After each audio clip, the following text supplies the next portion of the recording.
दोस्तों, मैं मनमोहन मिश्रा आप सभी बंधुओं का, मेरे भाइयों का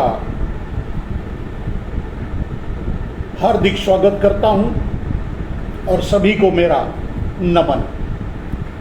आगे दोस्तों, आज मैंने अपने टाइमलाइन पे पहले से डाल के रखा था कि आज एक सब्जेक्टिव बात करें, एक सब्जेक्ट पे बात करेंगे। एक विषय पे बात करेंगे और विषय है घाटी की घटना। आप सोशल मीडिया से गोदी मीडिया में तो आप सुन नहीं सकते या देख नहीं सकते या वो इसे चलाएंगे भी नहीं। घाटी में जो घटनाएं हो रही हैं, घाटी में यहां तक कि कश्मीरी पंडितों ने खुद से ये ऐलान किया है और कहा है कि हम घाटी छोड़ने के लिए मजबूर हैं और घाटी छोड़ देंगे। उन पर कहर ढाए जा रहे हैं, उनको मारा जा रहा है। हालांकि इसमें सिर्फ कश्मीरी पंडितों को ही नहीं मारा जा रहा है, इसमें हिंदू और मुसलमानों को बांटकर नहीं मारा जा रहा है, सभी को मारा जा रहा है। हत्याएं हिंदुओं की भी हो रही हैं, हत्याएं मुसलमानों की भी हो रही हैं, जिसे आप सोशल मीडिया और मीडिया के जरिए देख रहे होंगे। राष्ट्रवादी मीडिया, एनडीटीवी या फिर दूसरे और जो भी चैनल्स हैं, जो छोटे चैनल्स हैं, जो राष्ट्र के प्रति संवेदना रखते हैं, जो दिखाते हैं। और अडानी अंबानी के 59 चैनल पे तो ये चलना नहीं है। मेरा मकसद आपको इसके पीछे की कहानी बताना है। दोस्तों, घाटी में जो घटना हो रही है, ये एक बहुत बड़े साजिश की ओर इशारा करता है। उस साजिश का पर्दाफाश आपके सामने आज मैं करूंगा सिलसिलेवार, और यह भी बताऊंगा कि जो कभी द कश्मीर फाइल्स बनवाई गई और आप देश को परोसा गया और उसके जरिए देश को बांटने की कोशिश की गई, बांटा भी गया और देश बंटा भी, विचारों से, तर्कों से, भावनाओं से, या जैसे भी समझ लीजिए। उसका असर तो हुआ, वो अपने साजिश में कामयाब हुए। The Kashmir files. आज की बात जो है, आज का विषय जो है वो यही है कि घाटी में जो अब इस समय घटनाएं घट रही हैं, वो द कश्मीर फाइल्स पार्ट 2 तो नहीं है।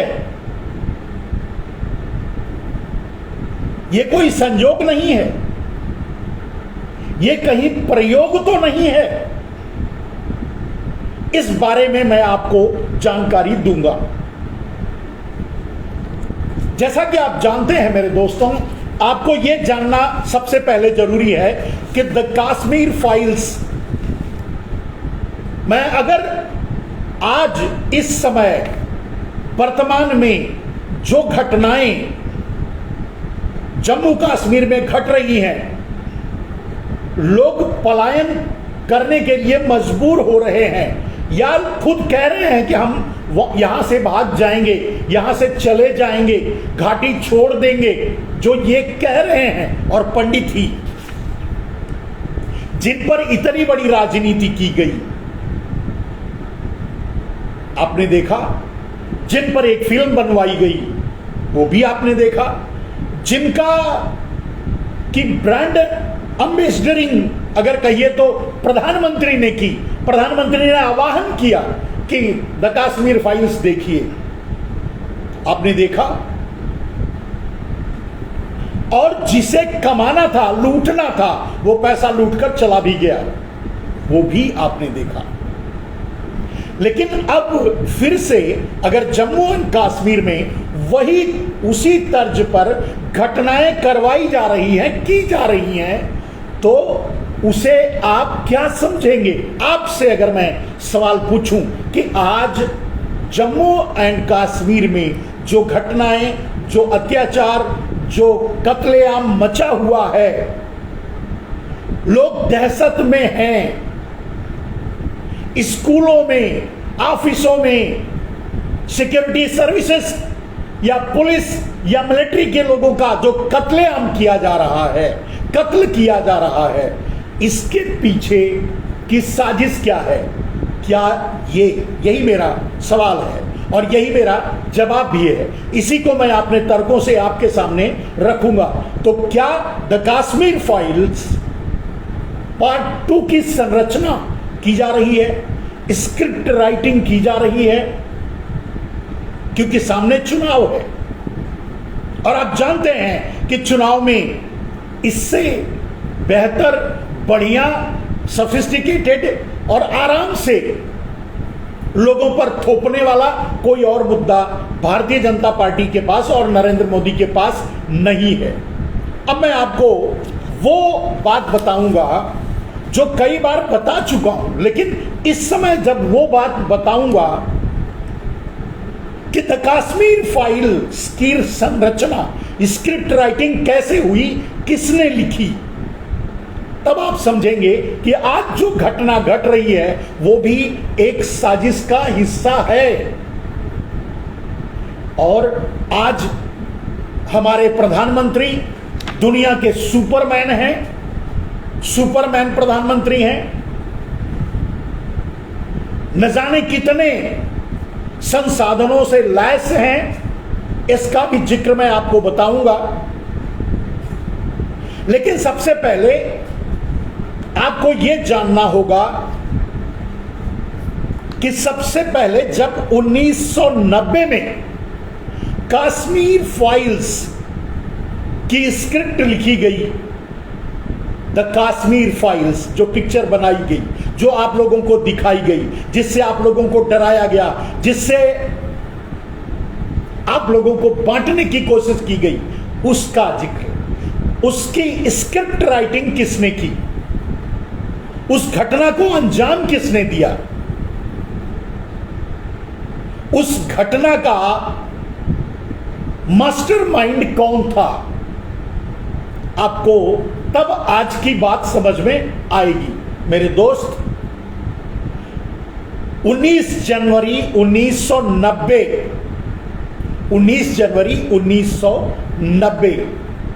में कश्मीर में उपद्रव हुआ, पंडितों का पलायन हुआ, कश्मीरी ब्राह्मणों का पलायन हुआ, उनके साथ अन्याय हुआ, अत्याचार हुआ, उन्हें भागने के लिए मजबूर किया गया। ये सब कुछ संरचना जब हो रही थी तो उस समय जिम्मेदार व्यक्ति कौन थे? आप किसे जिम्मेदार मानेंगे? अगर ये सवाल खड़ा किया जाए, ये फ्रेम किया जाए, तब आपको ये समझना पड़ेगा कि उस समय आज के हमारे सुपरमैन प्रधानमंत्री नरेंद्र दामोदर दास मोदी जम्मू एंड कश्मीर के प्रभारी हुआ करते थे भारतीय जनता पार्टी के तरफ से। Point number 1। पॉइंट नंबर 2, उस समय जगमोहन वहां के राज्यपाल थे और जगमोहन जो बहुत कालांतर में, बहुत थोड़े दिनों के बाद, जबकि वो आरएसएस से पहले से ही प्रभावित थे और उन्हीं के क्या कहते हैं, प्रमोशन से, उन्हीं के दबाव से वो वहां के राज्यपाल बनाए गए थे। जगमोहन, जो बाद में भारतीय जनता पार्टी में राजनीतिक रूप से शामिल भी हुए, उस समय गवर्नर थे। और उसके पहले 1 महीने पहले कोई और गवर्नर थे, के।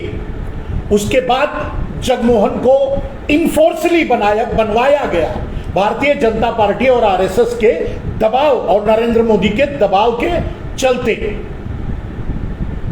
ठीक है, तो वहां नरेंद्र मोदी जम्मू एंड कश्मीर के प्रभारी थे, जगमोहन वहां के राज्यपाल थे, वहां राष्ट्रपति शासन था, केंद्र में बीपी सिंह की सरकार थी। और आपको यह जानकर आश्चर्य होगा कि बीपी सिंह की सरकार कहने के लिए थी, वो भारतीय जनता पार्टी की सरकार थी, क्योंकि अगर भारतीय जनता पार्टी नहीं चाहती तो एक दिन भी वो सरकार नहीं चल सकती थी, और अंत में वही हुआ। तो भारतीय जनता पार्टी की सरकार थी इसके, और उस समय, ठीक उस समय, उसी समय 1919 जनवरी 1990 को यह घटनाक्रम शुरू करवाया गया, यह कहानी लिखी जाने लगी और इसका फिल्मांकन होने लगा। यानी क्या कहते हैं, मतलब वास्तविक घटना जो उस समय होनी थी, वो बाद में तो आपने फिल्म में देखा, उस समय वो घटना करवाई जाने लगी। और उसके स्क्रिप्ट राइटर, अब तो क्लियर हो गया कि भारतीय जनता पार्टी आरएसएस नरेंद्र मोदी थे, और कालांतर में इसी के पुरस्कार, क्योंकि उन्होंने ऐसा कोई काम नहीं किया था कि उन्हें गुजरात का मुख्यमंत्री बनाया जाता, इसी घटना के कारण इतने बड़े घटना को अंजाम देने के पारितोषिक के रूप में नरेंद्र मोदी को कालांतर में बाद में गुजरात का मुख्यमंत्री बनाया गया था। बाद की घटनाएं आप जानते हैं, वो प्रधानमंत्री की कुर्सी तक पहुंचे कैसे कैसे, अब उस विषय पर नहीं, क्योंकि आज का जो विषय है वो सिर्फ है घाटी में अभी जो उपद्रव मचा हुआ है उस पर मेरा फोकस ये है। तो अब आप समझ गए, क्लियर हो गया ये बात कि द कश्मीर फाइल्स 1 यानी द कश्मीर फाइल्स की संरचना, स्क्रिप्ट राइटिंग और जो भी हुआ जम्मू एंड कश्मीर में उस समय, उसके लिए सीधे सीधे नरेंद्र मोदी, जगमोहन, भारतीय जनता पार्टी जिम्मेदार थी। यहां तक कि मैं बीपी सिंह को भी नहीं कहूंगा कि, क्योंकि बीपी सिंह तो नाम के प्रधानमंत्री थे, सरकार तो चला रही थी भारतीय जनता पार्टी। मेरे दोस्त, जम्मू एंड कश्मीर में लोग मारे गए, कत्लेआम हुआ, बलात्कार हुए, अत्याचार हुए, कश्मीरी पंडितों का पलायन हुआ, और ये सब कुछ होने दिया भारतीय जनता पार्टी और बीपी सिंह की मिलीजुली सरकार ने। भारतीय जनता पार्टी ने एक शब्द भी, यानी नरेंद्र मोदी जो प्रभारी थे उस समय जम्मू कश्मीर के, उन्होंने या जगमोहन ने या भारतीय जनता पार्टी ने एक शब्द भी इसका विरोध नहीं किया या उस पर कोई लगाम लगाने की कोशिश नहीं की।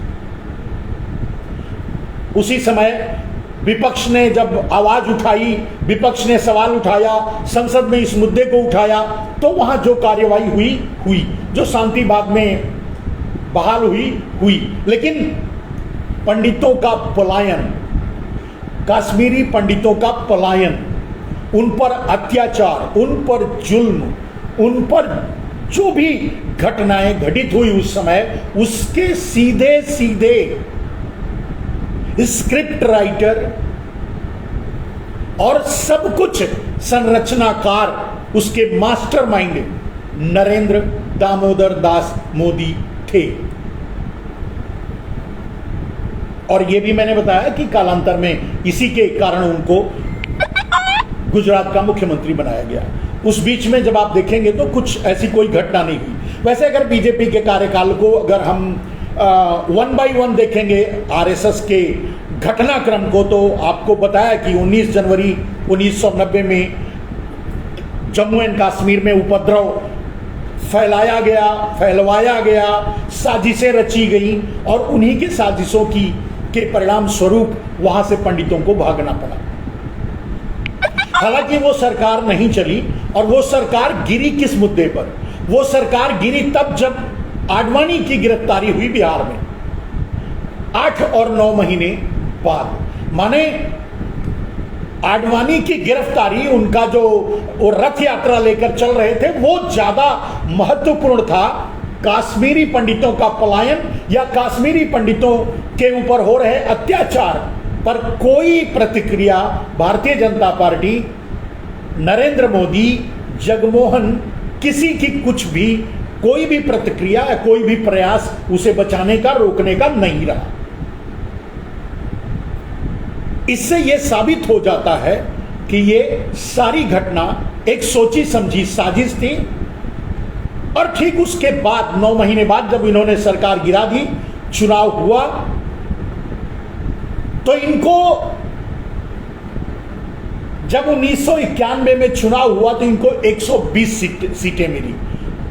उसके पहले इनकी 85 सीटें थी संभवतः, एक अनुमान मैं बता रहा हूं, मेरे ख्याल से, मेरा गणित ऊपर नीचे भी हो सकता है। इसके पहले इनकी 85 सीट थी। उस घटनाक्रम के बाद, वो घटना करवाने के कारण इनकी सीटें 120 हो गई। फिर भी ये सरकार नहीं बना पाए, सरकार नरसिंहा राव की बनी। फिर इन्होंने बाबरी ढांचा गिराया, उसका भी थोड़ा पारितोषिक मिला। फिर इन्हें इनकी जब 1996 में चुनाव हुआ तो इनकी 161 सीट मिली, तब ये 13 महीने सरकार चला पाए। फिर उसके बाद 1998 में जब 13 महीने के बाद फिर चुनाव हुआ तो ये फिर से सरकार बनाए, इनको 161 से 182 सीट मिली। कारगिल घटना करवाई इन्होंने। कहने का मतलब ये भारतीय जनता पार्टी, आरएसएस का ये सगल रहा है, ये स्कैंडल रहा है, ये साजिश रही है कि चाहे देश बचे, चाहे देश रहे, चाहे देश की एकता टूटे, चाहे लोग मरें, इनको सत्ता चाहिए, कोशिश में लगे रहे। खैर, इनका असली रूप तो आज सामने आया। दुर्भाग्य से हम भी इनके समर्थक रहे हैं 2014 से पहले। चलिए अब उस बात को वहीं छोड़ देते हैं मेरे दोस्त। अगर द कश्मीर फाइल की संरचना नरेंद्र मोदी, जगमोहन और भारतीय जनता पार्टी, आरएसएस ने मिलकर किया, तो आज जम्मू एंड कश्मीर में जो हो रहा है उसके लिए जिम्मेदार कौन है? क्या आप नरेंद्र मोदी को जिम्मेदार नहीं मानते? जो जम्मू एंड कश्मीर में घटनाएं हो रही हैं, लोगों पर अत्याचार हो रहा है, लोग मारे जा रहे हैं, लोग यहां तक कि लोग खुद से कह रहे हैं कि हम यहां से छोड़कर चले जाएंगे। इतनी बड़ी बातें हो रही हैं, लेकिन आपके प्रधानमंत्री, सुप्रीम प्रधानमंत्री, अमृतकाल के प्रधानमंत्री, राम राज्य के प्रधानमंत्री, या और भी कह सकते हैं, जो भी कह सकते हैं, विश्व गुरु के प्रधानमंत्री, कोई एक शब्द भी नहीं बोल रहे हैं। मेरा इशारा या मेरा कहना या मेरा स्पष्ट कहना यही है कि क्या ये भी द कश्मीर फाइल्स पार्ट 2 की स्क्रिप्ट राइटिंग तो नहीं चल रही है? क्योंकि आज उस समय नरेंद्र मोदी पर आरोप कहा जा सकता है, लेकिन आज आरोप नहीं, आज तो नरेंद्र मोदी ही सर्वे सर्वा हैं। अगर कहा जाए तो राष्ट्रपति भी नरेंद्र मोदी हैं, प्रधानमंत्री भी नरेंद्र मोदी हैं, गृह मंत्री भी नरेंद्र मोदी हैं, जम्मू कश्मीर सब कुछ है। हालांकि कहने के लिए मनोज सिन्हा वर्तमान में वहां के गवर्नर हैं, कहने के लिए है। आप जानते हैं भारतीय जनता पार्टी की हालत को, आप समझते हैं। नरेंद्र मोदी के अलावा कोई भी भारतीय जनता पार्टी में नहीं है, जो है वो ताली बजाने वाले लोग हैं। तो चलिए कोई बात नहीं, हम उस पर बात नहीं करेंगे। हमारी बात वो है कि घाटी में इस समय जो घटना घट रही है, क्या ये द कश्मीर फाइल्स पार्ट 2 की स्क्रिप्ट राइटिंग चल रही है, शूटिंग चल रही है, फिल्म बनाई जा रही है, लोग मर रहे हैं, हमको आपको दर्द है, तकलीफ है, मोदी जी को नहीं। मोदी जी के लिए एक स्क्रिप्ट राइटिंग, शूटिंग या जो भी आप कह सकते हैं वो है। और इस समय नरेंद्र मोदी, ये नहीं कह सकते, उस समय के लिए आरोप कह सकते हैं, लेकिन इस समय के लिए तो प्रमाण है। नरेंद्र मोदी आज ये कैसे कह सकते हैं कि जो कश्मीर में घटनाएं हो रही हैं उससे नरेंद्र मोदी का कोई रिश्ता नाता नहीं है, या उसमें नरेंद्र मोदी की संलग्नता नहीं है, या उसमें नरेंद्र मोदी का मास्टरमाइंड नहीं है, या जो आज जम्मू एंड कश्मीर में घटनाएं हो रही हैं, क्योंकि आज मैं जम्मू एंड कश्मीर के बारे में ही बात कर रहा हूं, इसलिए कह रहा हूं मास्टरमाइंड तो बहुत बड़े हैं नरेंद्र मोदी, पूरा देश ही बेच रहे हैं, वो अलग बात है। लेकिन जम्मू एंड कश्मीर में जो इस समय कश्मीरी पंडित जो जाने के लिए वहां तैयार थे, जाने की इच्छा रखते थे, सोच रहे थे, या बात तो नरेंद्र मोदी ने किया था कि वहां कश्मीरी पंडितों को बसाएंगे, ये करेंगे, वो करेंगे, वो तो आप जानते हैं कि नरेंद्र मोदी जुमलों के अलावा कुछ बोलते नहीं, झूठ उनका सबसे बड़ा साथी है, झूठ के अलावा कुछ बोलते नहीं, ये अलग बात है। तो दोस्तों मैं ये आपको बताना चाहता हूं कि इस समय जो घटना हो रही है जम्मू एंड कश्मीर में पंडितों के साथ या वहां के लोगों के साथ, सेना के साथ, या जो भी वहां की सिक्योरिटी सुरक्षा में लगे लोगों के साथ जो मौतें हो रही हैं, उसके लिए सीधे सीधे नरेंद्र मोदी जिम्मेदार हैं।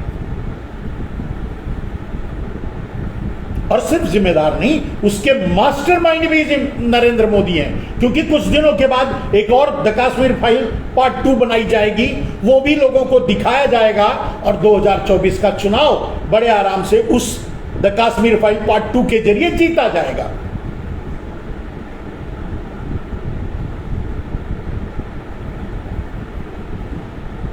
अब आपका सवाल होगा मेरे दोस्त,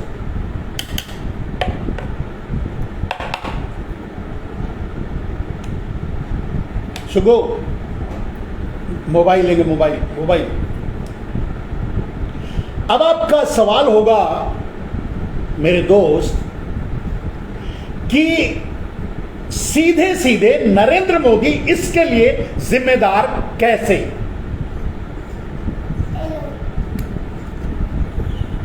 अगर मैं आपको बताऊं, अगर मैं आपसे कहूं कि ये सच है कि सीधे सीधे फिर से द कश्मीर फाइल्स 2 बनाने की कोशिश की जा रही है, साजिश रची जा रही है, उसके लिए सीधे नरेंद्र मोदी जिम्मेदार हैं, इसके लिए मैं आपको कई साक्ष्य, कई बातें आपके सामने रखूंगा। पहली बात, नरेंद्र मोदी ने खुद कहा नोटबंदी के जरिए, हालांकि वो नोटबंदी सिर्फ इसलिए थी कि 2000 का नोट छाप करके जो जिसके पास ब्लैक मनी है उसको अंडरग्राउंड करवा दिया जाए और उसमें हिस्सेदारी ले ली जाए, और वो किया गया, वो अलग बात है। नरेंद्र मोदी ने जो देश के सामने कहा उसकी बात मैं कर रहा हूं। तो नरेंद्र मोदी ने देश को बताया कि नोटबंदी से आतंकवादियों की फंडिंग रुकेगी, आतंकवाद रुकेगा, नक्सलवाद रुकेगा, आतंकवादियों की कमर टूट जाएगी, वगैरह वगैरह। अगर ऐसा था, नोटबंदी से ऐसा हुआ, तो फिर आज ये घटनाएं क्यों हो रही?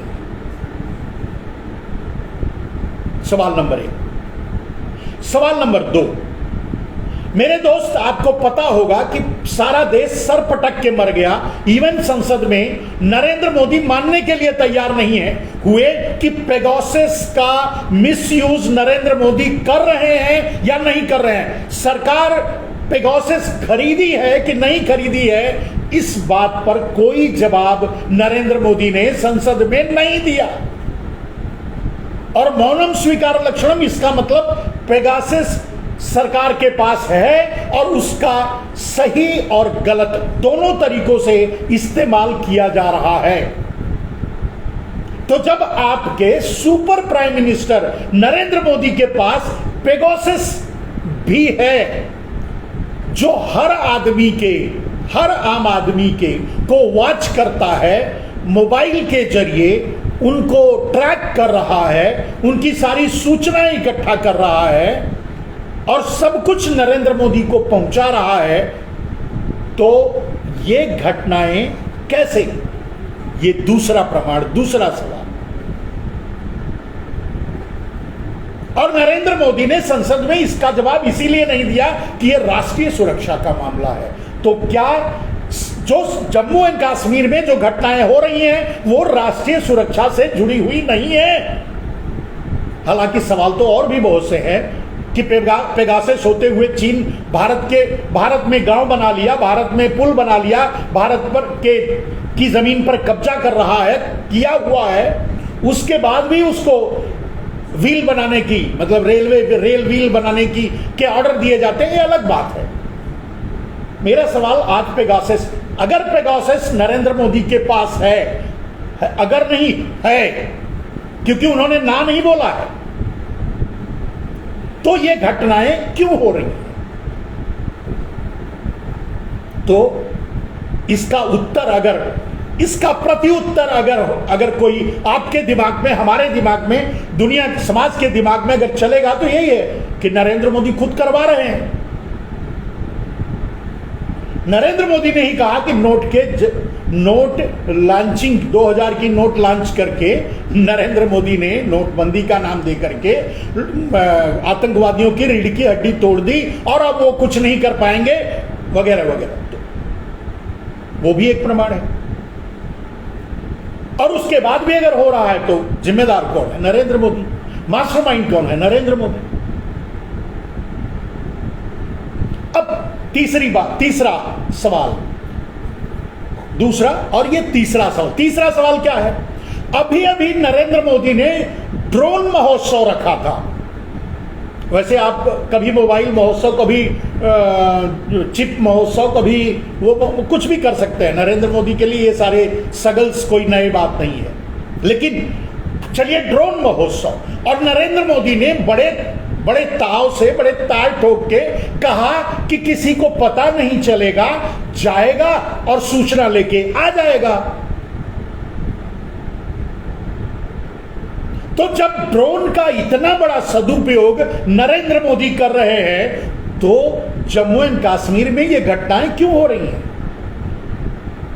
क्या नरेंद्र मोदी का ड्रोन फेल हो रहा है, या नरेंद्र मोदी का ड्रोन सिर्फ, आपने अभी कुछ दिन पहले एक सोशल मीडिया में ही देखा भी होगा, क्योंकि गोदी मीडिया में तो आएगा नहीं, सोशल मीडिया में देखा होगा कि ड्रोन से जो है ड्रग्स सप्लाई किया जा रहा था और पकड़ा गया खेत में। तो क्या ड्रोन का इस्तेमाल अडानी का ड्रग्स डिलीवरी के लिए ही काम आ रहा है? जम्मू एंड कश्मीर में जो अत्याचार, जो घटनाएं आज हो रही हैं, उसको रोकने के लिए काम नहीं आ रहा है। अगर आ रहा है तो घटनाएं क्यों हो रही हैं? और अगर आ रहा है, नरेंद्र मोदी को पता है और फिर भी घटनाएं हो रही हैं, तो ये तो मानना ही पड़ेगा ना कि मास्टरमाइंड नरेंद्र मोदी ही है, साजिश नरेंद्र मोदी की ही है। नरेंद्र मोदी ये घटनाएं करवा रहे हैं क्योंकि आगे फिर से एक और द कश्मीर फाइल की जरूरत पड़ेगी उन्हें चुनाव के लिए, और उसका इस्तेमाल करेंगे, फिल्म बनवाएंगे और उसके लिए भी दोषी कांग्रेस को बताएंगे कि कांग्रेसियों के कारण ही द कश्मीर फाइल 2 हुआ।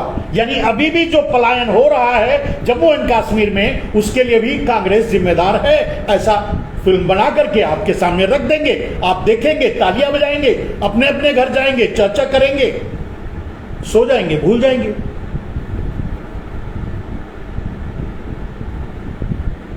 यह मेरा तीसरा सवाल था। और मेरा चौथा सवाल है कि जब धारा 370 हट ही गया है, तो सबसे ज्यादा फोकस अडानी अंबानी को जम्मू कश्मीर में करना चाहिए, इंडस्ट्री लगानी चाहिए, लोगों को बसाना चाहिए, उद्योग लगाना है। अगर उद्योग इंडस्ट्री वगैरह वगैरह लगेगा तो फिर कहां से आतंकवाद फैलेगा, कहां से ये सब घटनाएं क्यों होंगी? तो अडानी अंबानी गुजरात में बैठकर, मुंबई में बैठकर, गुजरात में बैठकर क्या पूरे देश को लूटने का ही काम करते हैं? खैर, वैसे जम्मू एंड कश्मीर को भी अडानी ने लूट लिया। आपको पता होना चाहिए कि वहां के सेव के बागान अब चाय बागान बन चुके हैं। वहां के सेव के बगीचे जो थे सब अडानी के कब्जे में हैं, और वहां के जो काश्तकार थे सेव के बगीचों के, वो अब वहां मजदूर बनकर रह गए हैं। ये अलग बात है, छोड़िए, उस पर नहीं जाते हैं, हम इसी पर रहते हैं। तो 370 हटने के बाद भी वहां ऐसी घटनाएं क्यों हो रही हैं? तो क्या इसके बाद अगर घटनाएं हो रही हैं तो नरेंद्र मोदी की साजिश न मानी जाए, या नरेंद्र मोदी का मास्टरमाइंड इसके पीछे नहीं है, क्यों न माना जाए? मेरे दोस्तों, और फिर से बनेगी द कश्मीर फाइल्स 2 बनेगी, और इसी पर फिल्म बनेगी जो हो रहा है, और उसके लिए भी दूसरे को जिम्मेदार ठहरा जाएगा, और आपके सामने परोसा जाएगा, और आप तालियां बजाओगे, और आप फिर नरेंद्र मोदी को वोट दोगे। नरेंद्र मोदी के लिए इससे आसान तरीका क्या है? कहेंगे कुछ, करेंगे कुछ।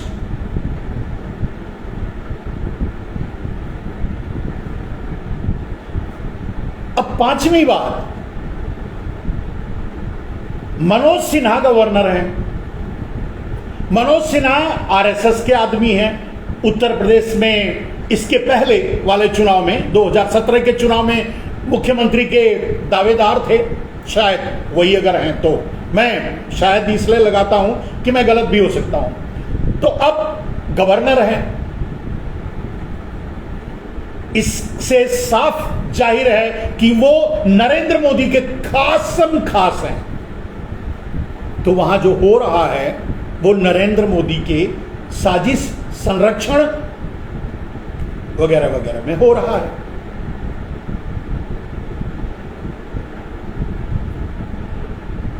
राष्ट्रपति रामनाथ कोविंद है। ये कहने की कोई जरूरत नहीं है कि मोहर लगाने के अलावा रामनाथ कोविंद जी के में कुछ है नहीं ऐसा। किसान बिल के समय में आपने देखा होगा, खैर उनको बहुत बार देखा गया है। तो अब ये सारे लोगों के होते हुए ये सारे सवाल खड़े होते हैं कि इतनी बड़ी मतलब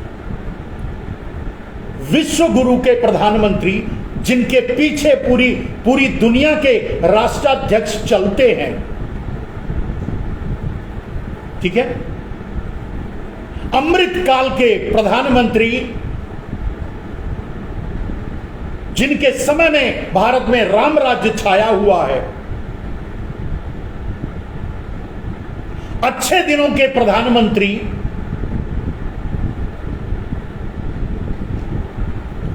राष्ट्र ऋषि, एक ठग द्वारा दी गई उपाधि राष्ट्र ऋषि, यही है ना, राष्ट्र ऋषि ही कहा था शायद। हाँ, योग ऋषि अपने को माना था, राष्ट्र ऋषि की उपाधि इनको दी थी। तो राष्ट्र ऋषि प्रधानमंत्री,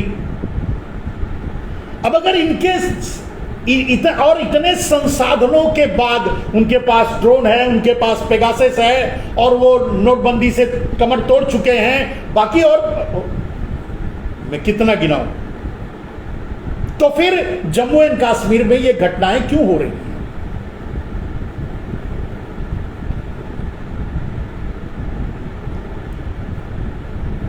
ये साजिश नहीं तो क्या है? अगर ये साजिश नहीं है मेरे दोस्त, तो ये क्या है?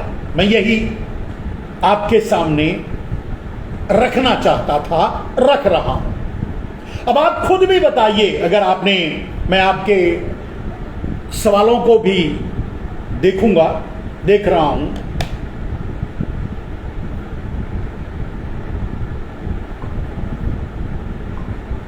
कि आपकी क्या सोच है, आपकी क्या राय है।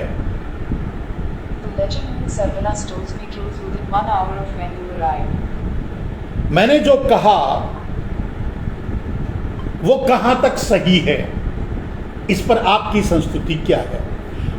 मैं सीधे ये बात कह रहा हूं कि जम्मू एंड कश्मीर में जो भी हो रहा है वो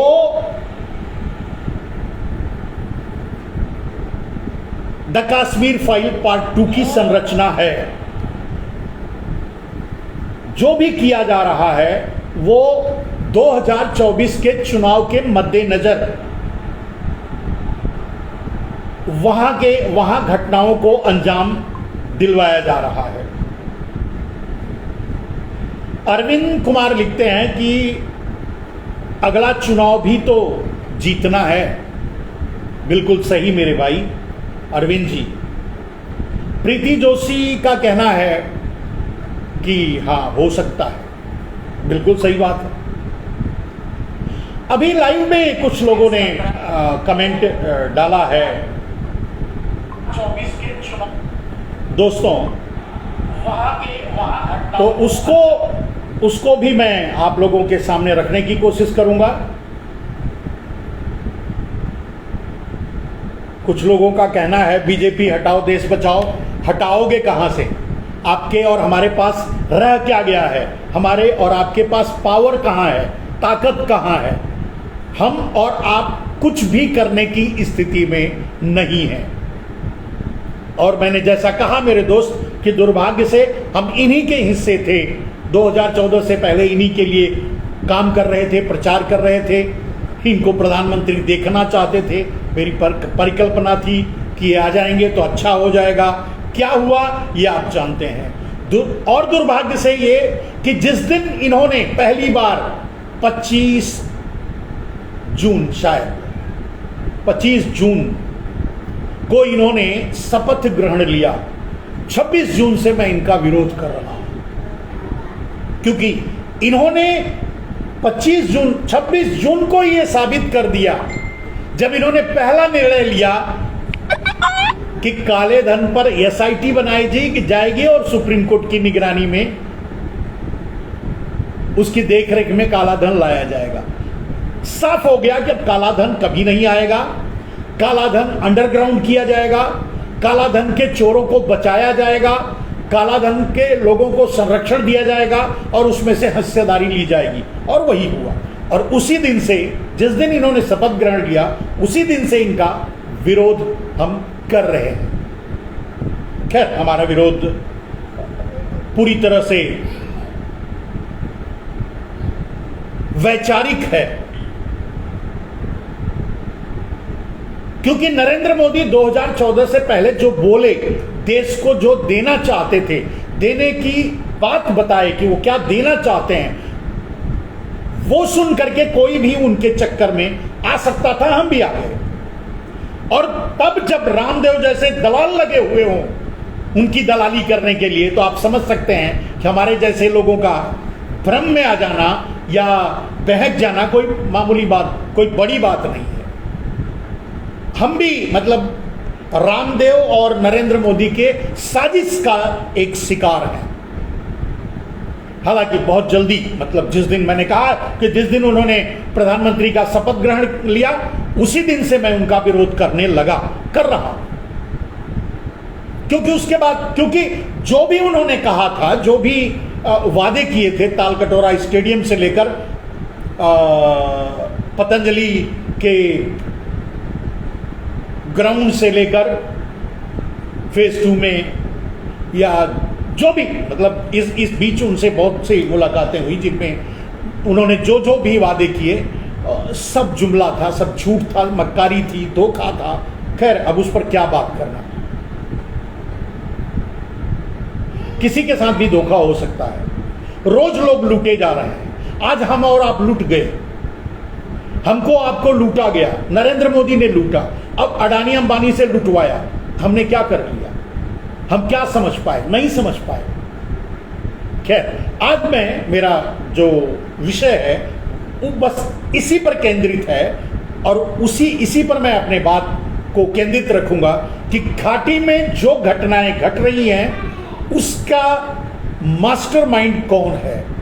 मेरा मानना है कि नरेंद्र दामोदर दास मोदी उसके मास्टरमाइंड हैं, और क्योंकि नरेंद्र मोदी ने खुद ही कहा है कि उनके पास अगर पेगासस है, वो नोटबंदी से आतंक का खात्मा कर चुके हैं, आतंकवाद अब खत्म हो चुका है, उनके पास ड्रोन है जो बिना बताए जाता है, वहां की सूचनाएं लेता है और चला आता है, और धारा 370 भी हट चुका है।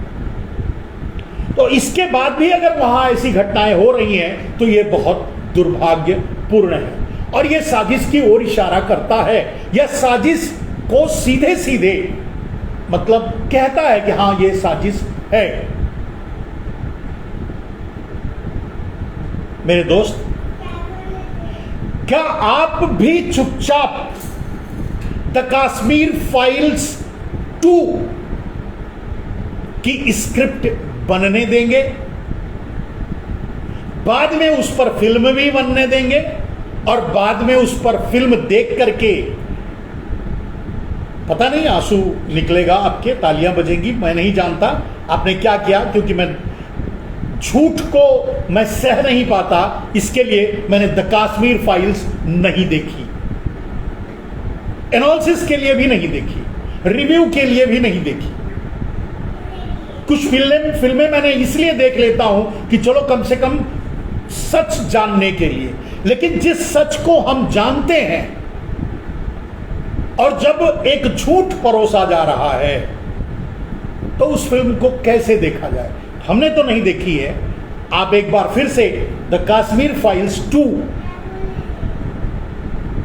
बनने का, फिल्म आने का, देखने का अगर इंतजार कर रहे हैं मेरे भाई, तो सावधान हो जाइए। द कश्मीर फाइल्स 2 मत बनने दीजिए, क्योंकि जो उस समय द कश्मीर फाइल 1 बनने के समय पे जो सिर्फ सिपहसालार थे, वो आज प्रधानमंत्री हैं। जो जम्मू कश्मीर के प्रभारी थे, आज वो भारत के प्रधानमंत्री हैं। कितनी भयानक होगी द कश्मीर फाइल्स 2, ये अंदाजा शायद आपको भी अभी नहीं होगा, शुरुआत हो चुकी है। अगर समझ सकते हैं, अगर आवाज उठा सकते हैं, अगर बोल सकते हैं तो बोलिए, इसे लोगों तक पहुंचाइए, इसे लोगों को बताइए कि कौन और क्यों साजिश कर रहा है जिससे ये रुके या रोका जा सके। मेरे दोस्त, आज के लिए बस इतना ही। कल फिर एक और विषय, अब सब्जेक्टिव पॉइंट्स पर आपसे हमारी मुलाकात होगी, जैसे आज घाटी की घटना के लिए हुई। कल आपको गुजरात ले चलेंगे। कल आपको गुजरात की घटना, गुजरात के नेताओं की घटना को, गुजरात के महावीरों के बारे में आपको बताएंगे। हार्दिक पटेल जैसे महावीरों के बारे में बताएंगे। एक गुजरात चुनाव के रिव्यू, आने वाले गुजरात चुनाव, जो गुजरात में चुनाव होने जा रहा है, उसके लिए कैसी कैसी तैयारियां की जा रही हैं, छल किए जा रहे हैं, कपट किया जा रहा है, उस पर मैं कल आपको आपसे संवाद करूंगा, आपके सामने उस विषय को रखूंगा, जैसे आज मैंने घाटी की घटना पर आपसे बात की। जय हिंद।